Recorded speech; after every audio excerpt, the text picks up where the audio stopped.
सभी को जय मसीह की, प्रेज द लॉर्ड। आइए आज हम बात करते हैं आज के विषय की, जो कि बहुत इंटरेस्टिंग है, और वो विषय है आशीष के लालची मसीह। मैं ऐसा क्यों कह रही हूँ? क्योंकि आप इसको समझने की कोशिश करें, क्योंकि हम पहले से ही आशीष हो चुके हैं और हमें आशीष को पाने के पीछे नहीं भागना है। क्योंकि आज मसीह भाई बहन जो हैं ज़्यादातर आशीष के पीछे भाग रहे हैं, आशीष आशीष। क्योंकि मैं आपको कुछ वचनों के द्वारा बताऊंगी। क्योंकि जब भी लोग प्रार्थना के लिए जाते हैं, जो मसीह भाई बहन हैं, वो अपने पास्टर से यही बोलते हैं कि हमें घर के लिए आशीष चाहिए, हमें नौकरी के लिए या हमारे बिजनेस के लिए, सिर्फ और सिर्फ आशीष के लिए ही वो प्रार्थना कराते हैं। और मेरा प्रश्न ये है कि क्या हम प्रभु यीशु में इसीलिए आए हैं? आप मुझे बताइए कि हम प्रभु यीशु में इसीलिए आए हैं। मैं आपको कुछ वचनों के द्वारा बताऊंगी और एक उदाहरण मैं आपको देती हूँ। 40 साल इज़राइलियों का, जो 40 साल जंगल में इज़राइलियों का एक उदाहरण है। आइए देखते हैं कि पौलुस ने इसको किस तरीके से कहा है। फर्स्ट कुरिन्थियों अध्याय 10 वचन 5 से। परंतु परमेश्वर उनमें के बहुतेरों से प्रसन्न न हुआ, क्योंकि परमेश्वर उनमें के बहुतेरों से प्रसन्न न हुआ, इसलिए वे जंगल में ढेर हो गए। क्या हो गए? इसलिए वे जंगल में ढेर हो गए। क्यों ढेर हो गए? क्या आपको पता है कि वो क्यों ढेर हो गए? आइए देखते हैं वचन 6 में। ये बातें हमारे लिए दृष्टांत ठहरी कि जैसे उन्होंने लालच किया, हम बुरी वस्तुओं का लालच ना करें। इसका मतलब है कि हमें पैसों का लालच नहीं करना है, हमें नौकरी का लालच नहीं करना है, हमें वीज़ा का लालच नहीं करना है, और हमें कोई भी जैसे हम आज जो मसीह भाई बहन हैं वो सोचते हैं कि हम ज़्यादा से ज़्यादा, मतलब कि हमारे बड़े बड़े फ्लैट हों, हमारे पास गाड़ियाँ हों, इस तरीके का हमारे अंदर लालच नहीं होना चाहिए। यदि हम लालच में आकर मसीह बनते हैं, ये बात उसकी हो रही है कि क्योंकि अगर आप इस तरीके से अगर मसीह में आओगे तो आप वचन कहता है कि आप जंगल में ढेर हो जाओगे, जैसे वे हो गए थे। आगे देखिए याकूब की पत्री अध्याय 4 वचन 3 क्या कहता है? तुम मांगते हो और पाते नहीं, इसलिए कि बुरी इच्छा से मांगते हो, ताकि अपने भोग विलास में उड़ा दें। क्या लिखा है? कि तुम मांगते हो और पाते नहीं। क्योंकि मांगते हैं पर पाते नहीं, कि तुम क्या बुरी इच्छा से मांगते हो, ताकि अपने भोग विलास में, मतलब कि अपने ही भोग विलास में उड़ा दो। दूसरे शब्दों में, हमने उद्धार इसलिए नहीं पाया कि हमारा जो मज़े की ज़िंदगी जीते रहें, बल्कि हमने उद्धार इसलिए पाया कि हम प्रभु यीशु मसीह की सेवा कर सकें और परमेश्वर का जो राज्य है उसको बना सकें।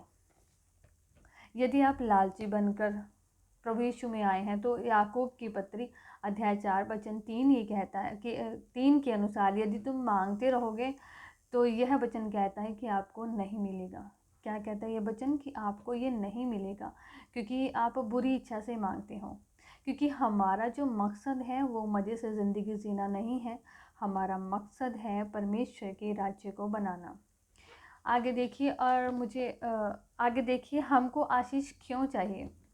हमको आशीष क्यों चाहिए? हम तो यीशु में पहले से ही आशीषित हैं। गलातियों की पत्री अध्याय 3 वचन 29 में है, और यदि तुम मसीह के हो तो इब्राहिम के वंश और प्रतिज्ञा के अनुसार वारिस भी। क्या लिखा है? कि इब्राहिम के वंश और प्रतिज्ञा के अनुसार वारिस भी हो। जब आप पहले से ही आशीषित हैं, तो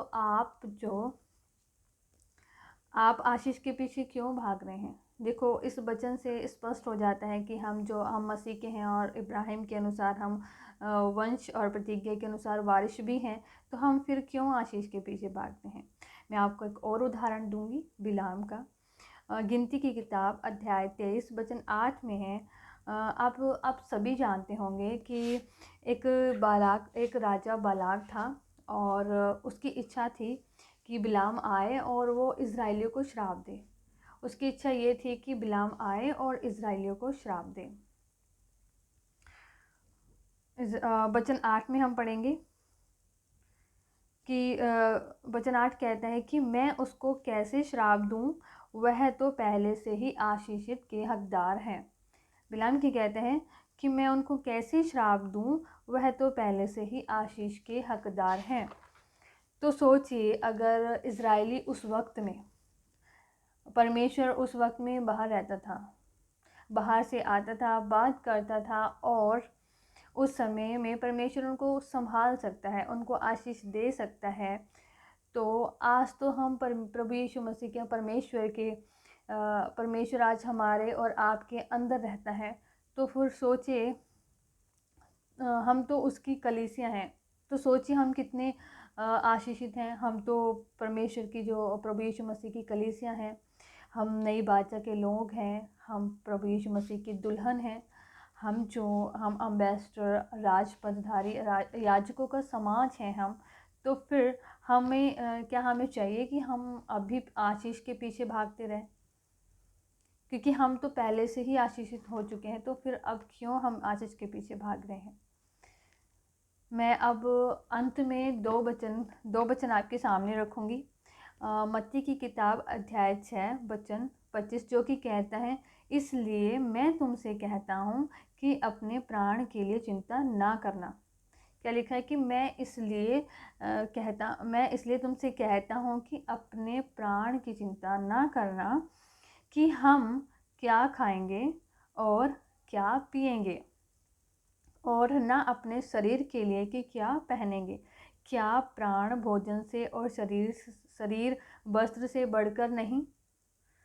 इन सभी चीज़ों के क्या शरीर वस्त्र से बढ़कर नहीं? और परमेश्वर ने हमें स्पष्ट रूप से हमें इस वचन के आधार से हमें समझाया है कि हमें इन सब चीज़ों के पीछे नहीं पड़ना है। परमेश्वर खुद से जानते हैं कि हमें क्या चाहिए। हमें इन चीज़ों के पीछे नहीं पड़ना है, इन सब चीज़ों के पीछे हमें नहीं भागना है। मत्ती 6:32 में पढ़ेंगे, क्योंकि अन्य जाति इन सब वस्तुओं की खोज में रहते हैं।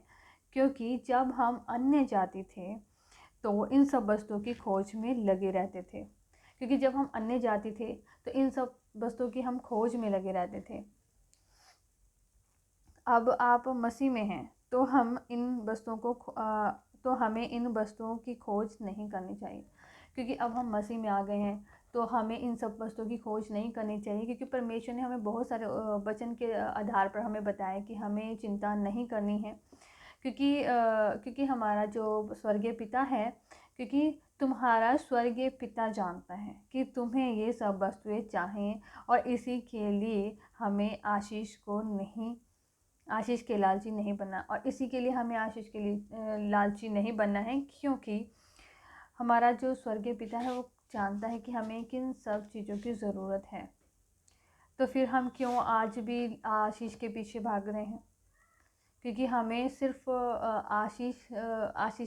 आशीष पाने वाले मसीही नहीं बनना, बल्कि हमें जो परमेश्वर का जो राज्य है उसको बनाने के लिए परमेश्वर के राज्य को बनाना है। क्योंकि आज जो लोग हैं, आप भी इस चीज़ को देख रहे होंगे कि इस मसीह समाज में क्या चल रहा है, कि ज़्यादातर जो लोग हैं मसीह इसलिए बनने की वो चाहते हैं कि वो आशीष पाएँ, बहुत सारी चीज़ें हैं। वो जो हमारा जो मेन मकसद है, जो प्रभु यीशु मसीह का मत्ती 28:18 के तहत जो परमेश्वर का जो मकसद है, जिसके लिए परमेश्वर ने हमें चुना है, वो पूरा नहीं हो रहा, बल्कि सभी मतलब कि गलत चीज़ों में फंस कर रह गए हैं। इसलिए मैं आपसे सभी से यही रिक्वेस्ट करूँगी कि मैं आपके सामने मैं आपको बता दिया कि कौन कौन से वचन से मैंने इसको लिया है, किस किस वचनों से मैंने आपको बताया। तो आप एक बार और उसको पढ़िएगा कि हमें आशीष के लालची नहीं बनना, क्योंकि हम पहले से ही ऑलरेडी आशीषित हैं। तो हमें अब क्या करना है? हमें परमेश्वर का काम करना है जो हमें दिया गया है। क्योंकि मसीहत में जो बहुत ज़्यादा मतलब कि देखने को मिल रहा है कि आजकल लोग भटक रहे हैं, बहुत ज़्यादा भटक रहे हैं, कि उनको निकालना हमारे लिए बहुत मुश्किल सा होता जा रहा है।